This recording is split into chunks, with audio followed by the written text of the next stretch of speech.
So Cadillac is joining the grid next season in Formula 1, and there's a lot of rumours around about how this happened in terms of the investigation by the United States government, and also potentially Michael Andretti potentially, rubbing Formula 1 up the wrong way, basically with his antics in the press, and how he kind of went about that whole project. Because originally, if you remember, they were trying to enter as Andretti Cadillac, Andretti the constructor, with Cadillac branding and Cadillac engines eventually in Formula 1 as well, and they were resoundingly rejected by the Formula 1 teams.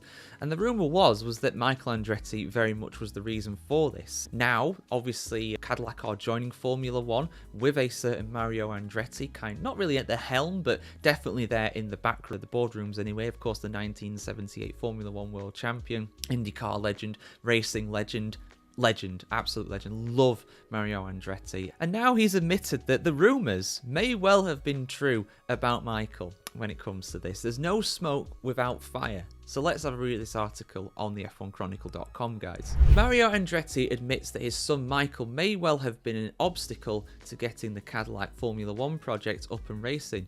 The original plan, rubber-stamped by the FIA, was initially blocked by F1 owner Liberty Media, with CEO Greg Maffei reportedly even telling Mario that the team would never be approved if Michael remained involved. The project then pivoted, with former McLaren driver Michael stepping aside and the Andretti name being dropped altogether. Cadillac F1 is now definitely scheduled to debut in 2026. The goal was to get an American team on the starting line, and we achieved that, F1 legend Mario Andretti, involved as an advisor, told Automotor und Sport. Michael is happy too, although he has withdrawn from the project, the 1978 world champion added. He simply said, "If I am the obstacle, then I will clear the way." It is believed Liberty, strongly supported on the Andretti issue by the existing 10 teams, was particularly upset about the aggressive and outspoken approach taken by Michael. "Looking back, we could have certainly done things better," Mario admits, "but I never look back, always forward.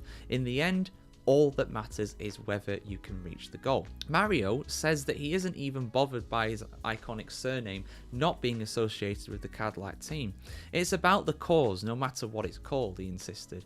"The important thing is that it's successful.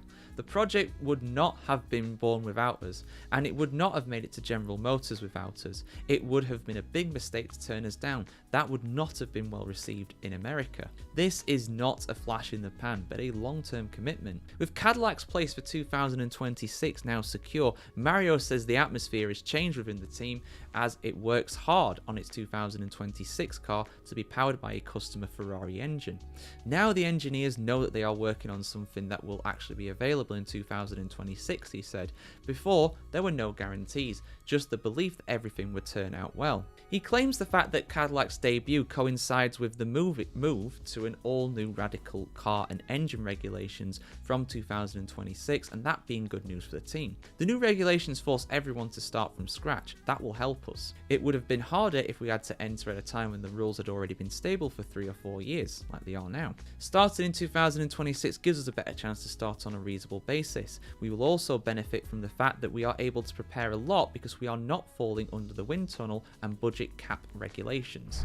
I've heard different things, but actually their cost cap thing is already in place, like they still have to adhere to that now. But I guess if Mario's saying that, maybe that's not the case. But the important thing is that this team is going to be a thing in Formula 1. We're going to have 11 teams. We're going to have another American team on the grid, of course, Haas and Andretti being there. 2 more spots on the grid too, potential for an IndyCar star like Colton Herta, or hell, maybe even Alex Palou, given his current legal issues at the moment. Although I don't think McLaren would want to. Then again, maybe if they want that bill to be paid with the lawsuit, of course, check that video out if you're not already. Of course, McLaren are suing Alex Palou, the 3-time IndyCar champion, for damages of up to $30 million, which is a lot of money, even for him. That's way more than he can afford, I can guarantee you that.